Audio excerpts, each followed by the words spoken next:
The County Conversation podcast is sponsored by Daffabet, the world's leading online betting site. To find out more, visit daffabet.com. Hello and welcome to the County Conversation, the show where we take the three most interesting stories from the last week of county cricket and give you the inside track to them here. I'm Cameron Punsonby. I am Nick Friend. And hey, when everyone else is worrying about that little Tendulkar Anderson and Anderson Tendulkar Trophy series that was going on and finishing, we've got you covered for what is the start of the Metro Bank season. Games are being played currently as we speak. The 100 is running. We'll keep an eye on that, but we are the home of county cricket, so that'll be the main focus. And our three topics this week: the Metro Bank pathway. We've seen a lot of kind of young players come through the competition of late, and some have gone on to play for England.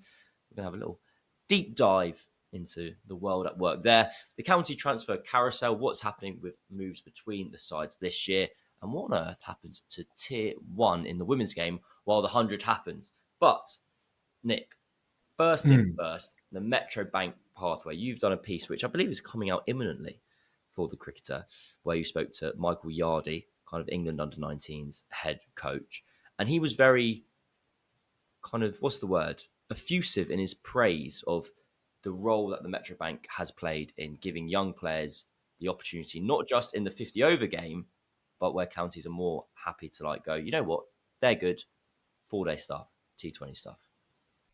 Yeah, I mean, I think I put it to him. Like, it was it started off as, I was kind of relieved. Like, it was I wouldn't go as far, I wouldn't call it a thesis, but it's very much something that I've thought for a while, that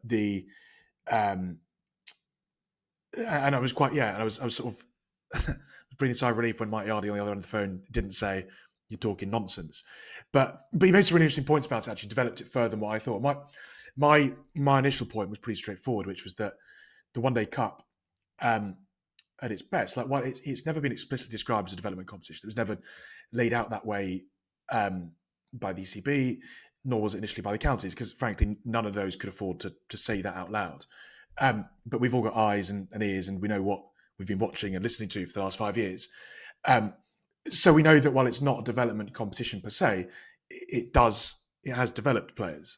So it's not twos cricket, because, and we said this on the pod last week, because if you've seen twos cricket, you know that this isn't twos cricket. But what this has done is brought in. We've seen a lot of professional debutants in the One Day Cup since 2021. So if you take the numbers, there were 96 list A debutants in 2021, 47 in 2022, 35 in 2023, 35 more in 2024.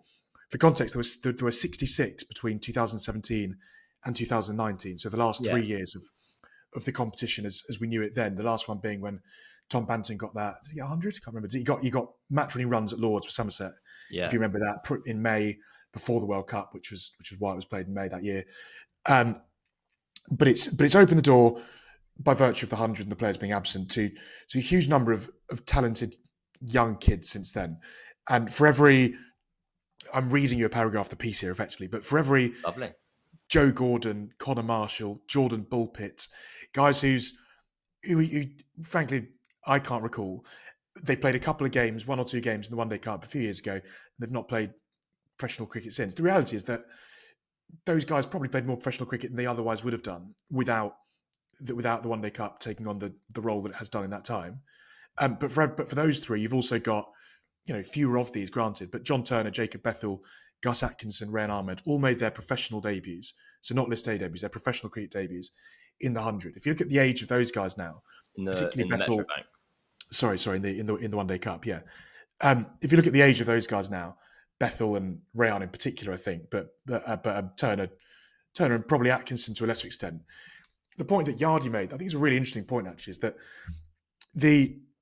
we get it. We get the One Day Cup is the competition now that counties will just throw academy kids into at times to fill spots, to test the water.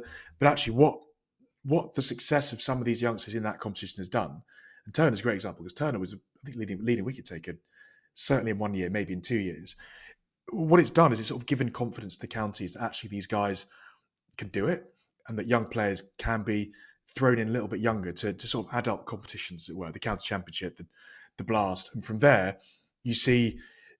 I think what we've seen is like the pathway shortened from academy to England, let's say at its most extreme end, because guys are being thrown into a competition that previously they wouldn't have been thrown into, which then means as well that you wouldn't have got that opportunity in the blast of the championship until later. Yeah, so there is a world in which Rayan Ahmed is only just now, for example, being blooded by Leicestershire as in their first team at all, because you start off, you perform in one format, and very quickly guys go, actually this kid's good.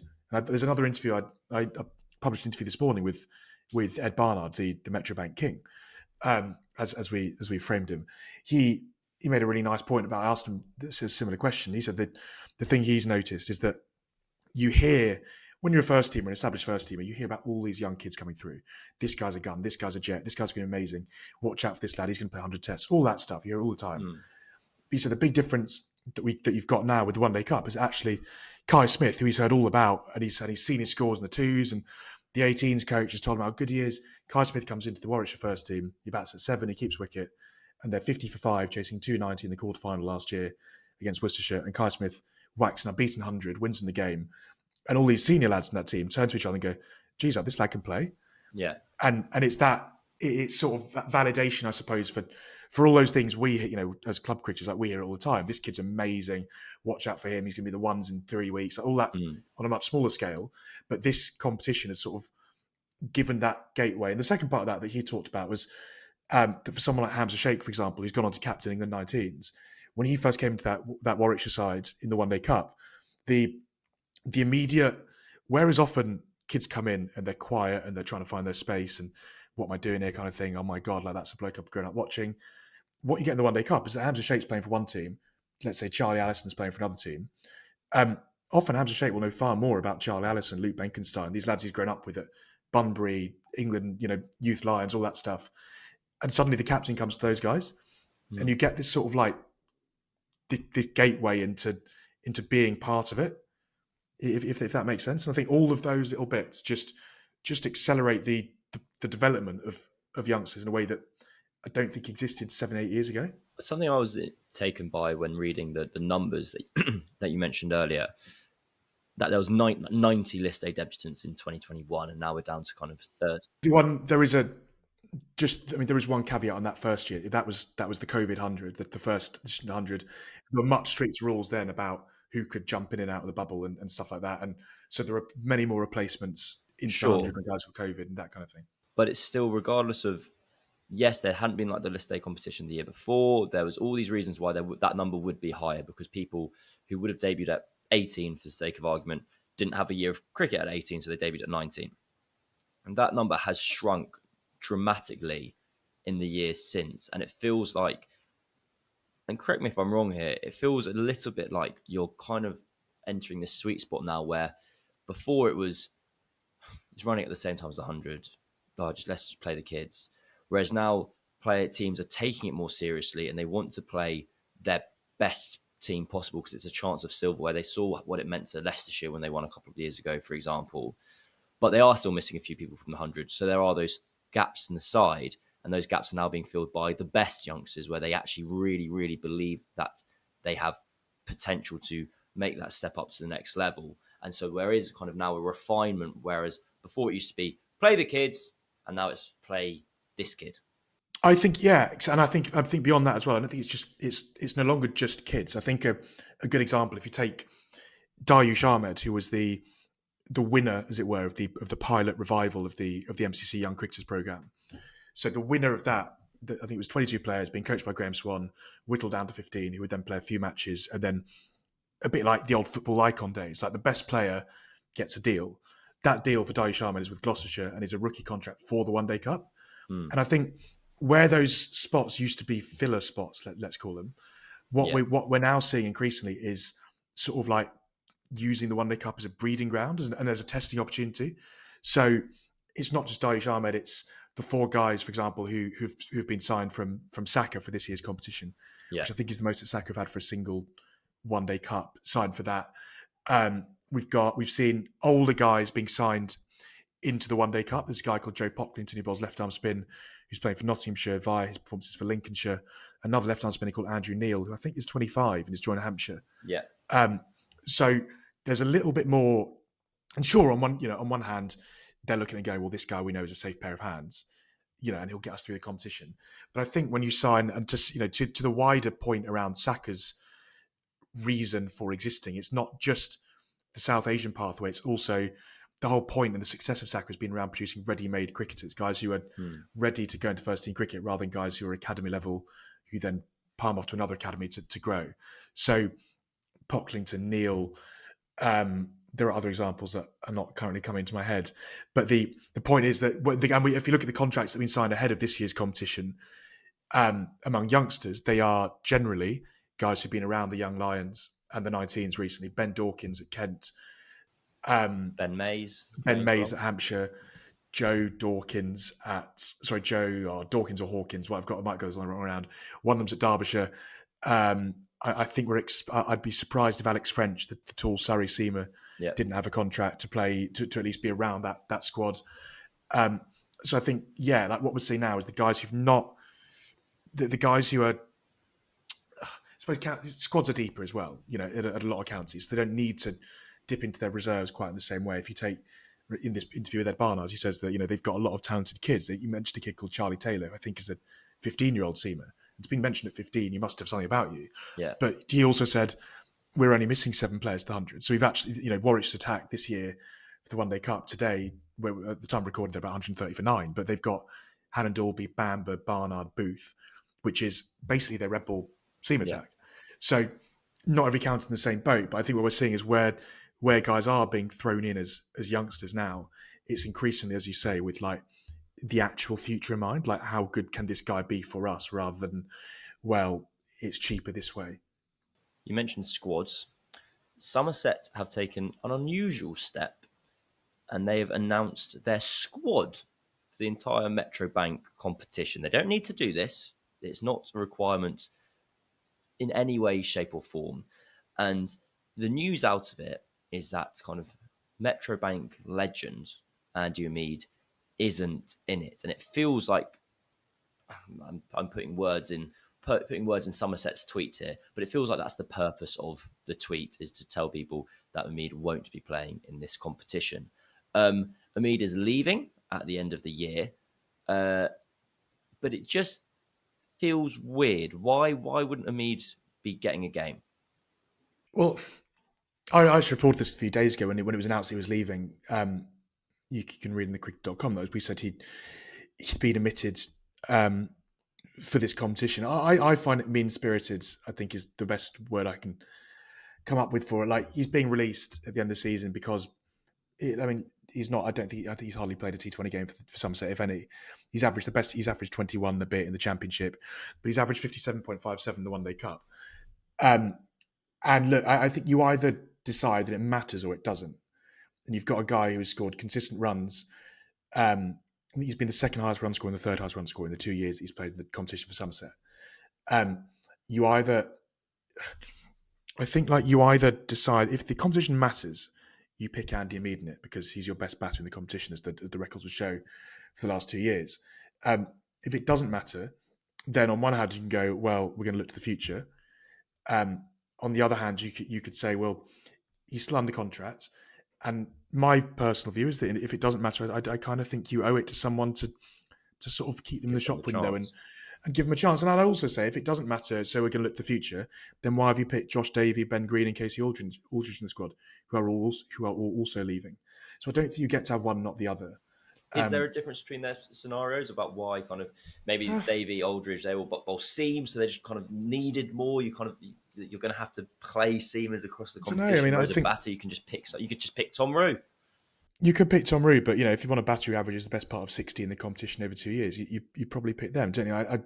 It's not, as you say, like, affectionately we joked about Barnard, the Metro Bank King, Wynne Mulder, the Metro Bank Callis, like all these slightly tongue-in-cheek descriptions of senior players who, frankly, should probably be scoring runs in these scenarios. But the Andy Umeed story was really nice because he came back into professional cricket via a proper, like, circuitous, move outside the game. He was working. I remember he was doing furniture deliveries. He spent some time living in Spain. Like, he was properly out of professional It's an cricket, awesome story. and all that anyone knew of him when he first came back to Somerset was this slight misconception of him, which was that he was a red ball blocker. He's responsible for one of the slowest county championship hundreds ever when he played for Warwickshire in 2017, I think. And he came back. So he came into the game, but came back into the game with Somerset. And the first thing he did is went and whacked a load of runs in 50 over cricket, and changed the perception of him, in the space of a couple of weeks, which was great, and meant that he then had the following competition, and suddenly you've got this guy who isn't this like antiquated red ball, like, what's the word, sort of nudger. Yeah, one-dimensional, born of a different era kind of thing. Yeah. So the shame to me is that I know professional sport is brutal, but I think if you're going to release someone at the end of a season and they're under contract for 2 more months, and you've got an entire competition that's due to be played in that time, and that guy's got a brilliant record in that competition, it feels harsh to just move them on. For what it's worth, he is playing at the moment. He's playing against the Pakistan Shaheens, the touring sort of A team that's as we speak is playing against the, I think, Saka and the MCC YCs, a combined 11 kind of thing. So he'll be in the shop window, but I don't think there's a better shop window than going out there and scoring 700 runs in a competition, is there? So, well, I think all in all, I think the other thing I'd say on the squad thing is really interesting. It's not an easy competition to name a squad for, because let's face it, there's a 100 team that's a couple of broken fingers away from signing James Rear as their keeper, and Jake Ball as their seamer, and Casey Aldridge as their seamer. So, I take your point around like why they've announced that squad, because you'd be very surprised if no one from outside that represented Somerset in the next 8. Absolutely. I messaged a comms person from another county. I just went, huh? Do you guys need to do this? And he went, absolutely not. There's no requirement for us to do that. And do you know, this is a really interesting nugget about squad releases in general.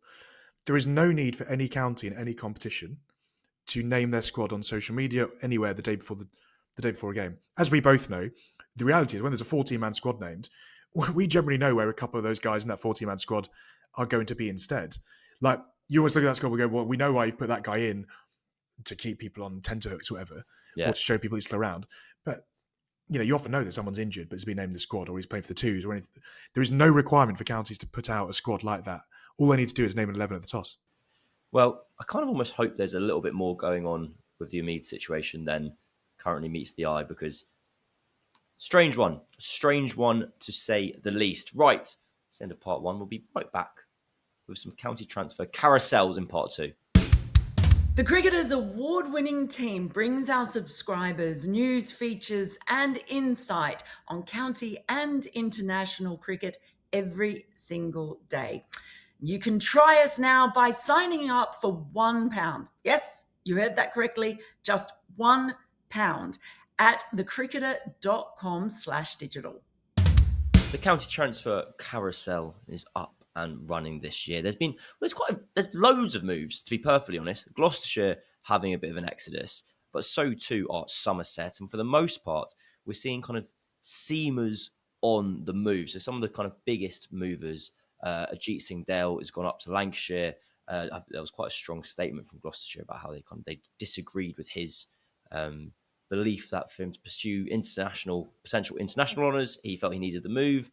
I think the word they used was we disagreed vehemently. I can never really say that word. But other kind of big talking points, probably the one that will capture the widest attention is where Bashir is going to end up, because it does feel like he will not be a Somerset player come 2026. Yeah, it feels that way, and he feels like it's been really interesting. It's not a transfer window, is it? But it's been a really interesting market because there's been a lot of movement. But unlike, if we think like the last 2 years, it's felt like there's been I don't know, like not a statement move, but like a main one, or at least one that's triggered other moves. Like if you think back to a couple of years ago with Dan Lawrence moving to Surrey and then Jordan Cox moving to Essex, and that really basic sort of, like one leads to the other. Yeah, and like, the kind of thing we see all the time in football, and we're kind of less used to seeing in cricket because I suppose there's less of a rumour mill, but also because it's all about being out of contract rather than fees being thrown around. You're kind of just sort of left with what's available, aren't you? And this year there's not. I think Bashir will be the biggest name, but because of Bashir's situation at Somerset, there's no domino effect there because he's the third choice spinner at Somerset. So, there's no. So I don't think we get that equivalent situation. I think what we've had is this realization among counties. I mean, they knew this already, but this has been a window where all the counties have gone right. We're going to attack the seamers, and we're all going to try. I think that those who can afford to do it the way that Surrey do it, to a lesser degree, have realised that if you're going to win the championship these days, or if you're going to compete on multiple fronts, with the schedule as it is, and with the schedule the way it sounds like it might broadly stay, you need a proper battery of like first team standard fast bowlers. Which is why when we've heard, Matt Fisher, when I interviewed him at the start of the season, just after he moved from Yorkshire to Surrey, his big thing was that Yorkshire, the agreement with Yorkshire effectively was you're going to play until you break, and then you'll get fit and you'll play again until you break again, because the gap in standard between Matt Fisher and the guy to come in if Matt Fisher's not playing, is almost too great. Sam Cook has talked about sort of similar at Essex, and but if you look at what Sussex have done, for example, in going Dom Goodman, Tom Price, just adding in Tom Price, a player who had a huge amount of interest in him from across the circuit, because he's a batting seamer. Bats at 6, 7, 8 with a first class 100, with a couple of career hat tricks already, with an 8 for a 7 for, like, he's done all sorts with the ball, but he can also bat, and he's the kind of guy that balances up that team. Dom Goodman has played fewer games, but is tall, has had his injuries at Gloucestershire, but I think the expectation is you go there and you don't play every game because you're part of this wider, broader attack. And I don't think, to my knowledge, that Sussex are losing a load of seamers this winter, so it's about adding them on. Jordan Thompson to Warwickshire, I think, might have been the first that was confirmed among that type of, among the bigger moves this summer. Thompson is very similar to Price, and that he bats and he bowls seam. And once again, you look at Warwickshire and go, well, actually, you've got Ed Barnard, you've got the guys that we listed before in terms of their one day attack. You've got potentially Chris Wokes. They've had Bo Webster this year as an all rounder. It's not like they need Jordan Thompson to replace anyone. In the same way that Nathan Gilchrist, I don't think, is replacing an outgoing seamer. He's gone there from Kent. They're bulking up their seam attacks because that is, as everyone's worked out, and particularly the pitches that some counties, including Warwickshire, played on at home, you're going to have to rest these guys or you're going to break everyone. So like, there's a lot. Go on. I was going to wonder, just on that note, in terms of Leicestershire, we've been talking about the people who have been losing players. So Gloucestershire, they're just lots of everyone teams going away. Somerset the same. Leicestershire feel like the only county who, yes, there might be other teams like adding to their stocks by like, you come here, or like we're going to pinch one or two players. Leicestershire, between Josh Davey, Ben Green, Stephen Eskenazi, and we think Johnny Tattersall. And we think Stephen Eskenazi as well. That's not confirmed, but yeah, like that's those forwards happen. The point being, they're top of the table in Div 2. They're kind of readying their stocks for like a proper run at staying up, if not more, in Division 1. If that exists. Oh yeah. I hope for their sake. July. Oh yeah, we went to have the answer by now. Yeah, we don't yet. It's August now. Okay. I hope for their sake that they're not built up their stocks for nothing. But that feels very football-y, doesn't it? And we don't see it that much. Like who went up, who was promoted last season? Yorkshire and another county. We got promoted last year. With Yorkshire, it was Sussex. Sussex recruited overseas players. They didn't add at all to their domestic squad. Well, they've been playing the under-16s for 3 years, so they just got the benefit. There's new signings each year where they're teenagers becoming adults. Well, yeah, but you know what I mean? Like we don't often see that kind of like influx of, like a proper refresh of a squad. But I'd say partly because, I think mainly because of the way that the system works. It's not a free window. It's who's in the last year of the deal, who wants to come. There'll be other moves still to come. You'd think that Somerset. We've reported on the Cricket earlier last week that Josh Shaw, another Gloucestershire seamer, might well be off to Somerset as they look to offset their own seamer exodus by recruiting one of Gloucestershire's from their seamer exodus. Similarly, I think Will Williams, the Lancashire seamer, is likely to go to Gloucestershire. They've re-signed Craig Miles as well from Warwickshire. But yeah, so there'll still be a lot of moves to go because a lot of counties are losing guys. There's been a lot of movement this summer. And it feels certainly more than last year, which was I think what everyone said at the time, quite a quiet window by comparison. I think Asipa Mead and Joe Clark are potentially the last year of their deals. Peter Moore's just re-signed there at Notts for 3 years, which I don't know if that changes things or if things were even going to go that way. But and then Kent are the other ones who've done. To your point about Sussex, Kent have done really good business in the last couple of weeks because everyone looked at their out of contract list and saw Mieye, Ben Compton, Joey Everson, and when Gilchrist went, I think there was a bit of thought that like, well, they could be all going here, and bear in mind where they sit at the bottom of at the moment, the bottom of Division 2 in the Championship, and tricky year to keep those three guys. As you say, particularly Mieye from an aesthetic perspective, but Ben Compton hits 1,000 runs in the Championship every year. You're not going to replace that easily. Joey Everson is an all-rounder in a side that is constantly suffering from bowler injuries. They've done really well to keep those guys together, and they've re-signed Matt Milnes from Yorkshire, which is another good move for a county that once again is looking for seamers. So that's I suppose this is a long way of saying that everyone is trying to find seamers and batting seamers. I remember Director Cricket saying to me over the winter when I asked what they were looking for in overseas, and he laughed and said, "All 18 of us are looking for the same player. We want someone who can open the bowling, can bat at 7, and can average 35 doing one and 25 doing the other." And that is, we're looking for really good cricketers. They want. Everyone wants batting seamers because they don't want to. Because seamers are, as you said, like with the amount of cricket that's played, the kind of cricket and the kind of pitches that have been played on recently, you need a stock, or you break these guys. Yeah, well, if you have someone in your top 7 capable of bowling seam, it allows you to pick a spinner if required, or it allows you to rotate 5 basically, and it just gives you the ultimate flexibility.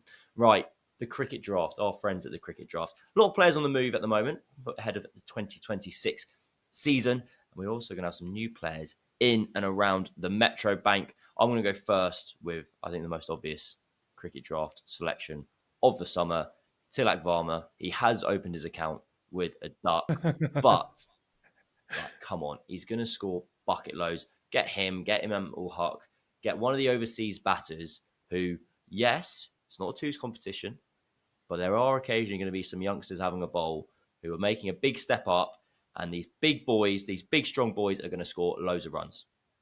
And if you want a domestic version of that, James Bracey has mastered this particular part of the art as well. Bracey, of course, is part of that select group of Metro Bank double centurions, random double hundreds. Actually, that selected group.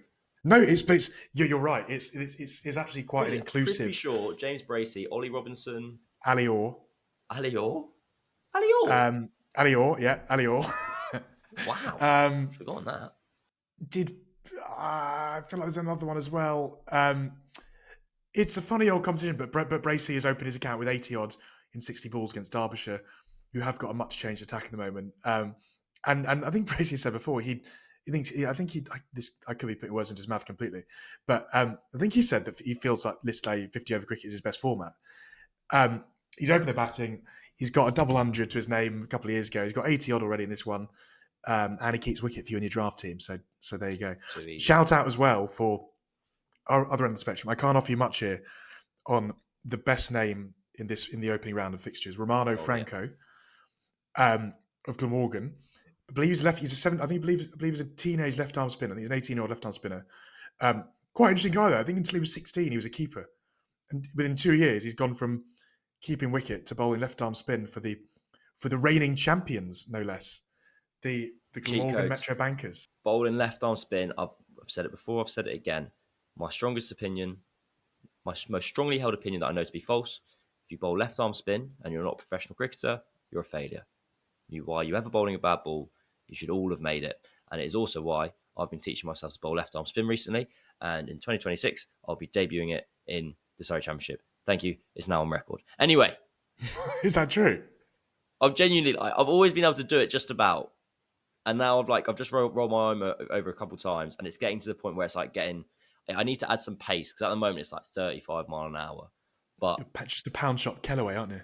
genuinely, like it's now at the point where rather than I bowl with my left arm at my mate, they laugh because it looks tricky. They go, "Oh, that's all right. That it's coming. It's coming. I promise." Right, cricket. The 100 comes in, and obviously there is the Metro Bank One Day Cup that sits beneath it for the men's game, but there is no kind of equivalent in the women's game. And what this means is that there are about 50 players across the Tier 1 women's game who don't have a 100 deal, and well, that's basically the point. And what are they doing? Do they have any cricket to play at all? Nick, our colleague at the Cricketer, Oscar Rest, did a piece on this. Kind of what are counties doing to look after these players? Because you raised the point before we were on air that like technically, if you're a tier one cricketer who doesn't have a 100 deal, you're probably the exact type of cricketer who needs that extra cricket to continue their development.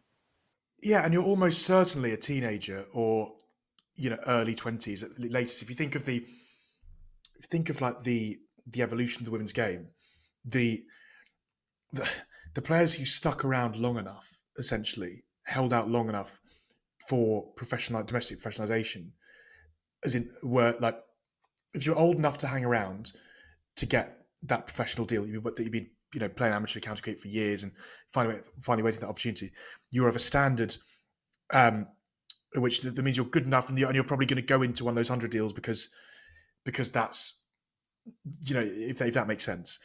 Does that make sense? I've not explained that I very think well. I'm with you. But so I think that the vast majority of these players without 100 deals in the women's game are youngsters.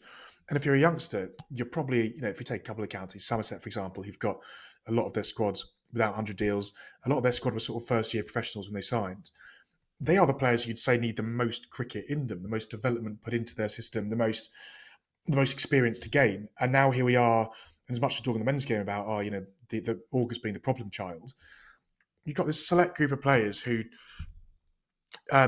could still be anything in their careers because the women's game is so young and the pathway is so much less developed, let's say, than the men's one. That you've got players ostensibly doing nothing for months. So they've got a training block, then there's no formal second team competition in Tier 1 either. So you've got second team games, which are effectively like an Essex 11 rather than Essex second team. That Somerset, for example, are playing a combined Warwickshire and Hampshire team because neither Warwickshire nor Hampshire have enough players on their staff to put together a side, and also some of those academy players just won't be ready for that exposure. And also some of those academy players, we might be talking about 14, 15-year-olds who might go away in the middle of August, essentially after school's finished and after a lot of cricket's finished. So you've got and the third part of this is Tier 2, which I suppose is the most realistic option, and it's kind of the opposite of, if you remember back at the start of the season when the line on Tier 2 versus why there was no second team competition in Tier 1 was that, well, when there are too many players in Tier 1, we want players to go and beef up Tier 2 rather than Tier 2 be weaker. But we're now at this point in August where we're asking Tier 2 to do the opposite thing and kind of salvage Tier 1 because you've now got players who need games because there isn't a game for them because there's no cricket at all. So 15 players requested Sussex for a loan deal, and that is 4 more than goes in a team. And Sussex also have their own side. So that is, you've got players desperate to find cricket, but equally there are only 4 Tier 2 games per county during August. So it's kind of this perfect storm where. But what's the solution? What could they introduce as to solve this? And is it a problem to be solved, or is this just the kind of the what's left over from progress, as it were? It's like, you know what, we're making these steps forward. We've got the 100 going on. We've got this new Tier 1 system which has worked brilliantly well. Okay, guys, for the month of August, there's going to be a few of you that are going to be scrapping around for games. Go and play club cricket. A couple of you will get some friendlies in when we team up against Hampshire and Warwickshire as a joint 11, and that's just the lie of the land. Like, I don't think it is I don't know if it's a problem because I think it's I don't think there's an obvious solution, and I don't think it's anyone's fault. Particularly, there are 8 teams, which is the same number as 100 teams in Tier 1. So that, as you said, we're not talking about 18 teams here and half those players not being around. We're realistically talking about 50 odd players, which I don't think, as you say, you're not going to put together a new competition. But I do wonder if you could put together a festival of cricket kind of thing, where almost like a Bunbury style thing, where it's like, as women's cricket has done a lot in the past with at sort of pathway academy level with those a Southwest regional team, that kind of thing. The Super Fours, that sort of you arrange it. I wonder if you get everyone together and say, right, base at Loughborough, and you can have enough. There's going to be cricket going on, that just puts development to people and puts cricket into people, and they go back to their counties in September, having had a similar experience, I suppose, to what the 100 men and women have when they go off to the 100 teams. They come back having been part of different teams. This becomes more of a problem in 2 years' time when you've got a 10-team Tier 1 with Yorkshire and Glamorgan, because then that does become a significant number who are a significant number, exactly. So because the 100 is not going to expand and the 100 squads are not going to expand in that time, so you're adding best part of 40 players in 2 new professional squads, Glamorgan and Yorkshire, to already a batch of 50 odd who aren't getting games. So that becomes 90 players. And once you've got 90 players, which is the same number of players who go off to the 100, then I think you do have a problem, because you go that becomes very, to use a real cricket term, haves and have-nots, doesn't it? You've got these half are playing cricket, these half are not playing cricket, and that's not right or sustainable, I don't think. And crucially, I don't think it will. The 100, to go back to the first section of the show and talked about the role of like development acceleration that the One Day Cup does.